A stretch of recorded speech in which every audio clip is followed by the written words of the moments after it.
Katibu, kwa kumalizia hapa, nini mipango ya pengine niseme miaka 5 ijayo ya baraza hili?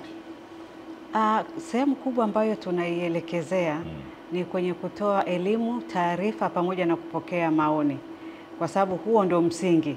Sisi kama wawakilishi tumesema ni wawakilishi wa maslahi ya watumiaji, kwa hiyo ni lazima tupate zile hoja, tupate maoni ya watumiaji. Kwa hiyo mipango yetu ni kutumia zaidi mifumo ya kidijitali kuwafikia watumiaji. Tunaona sekta inakuwa, matumizi ya internet yanaongezeka, kwa hiyo lazima pia tuwapate watu wale ambao wanatumia internet.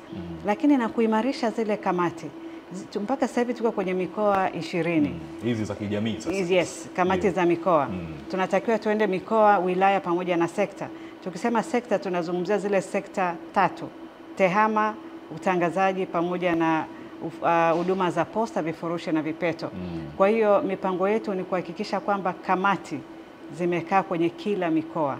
Tumefika 20, tunajua tuna mikoa 31.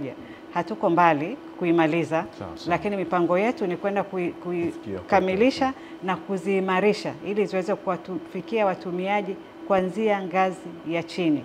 Tupate maoni kuanzia ngazi ya chini, tupeleke taarifa mpaka ngazi ya chini.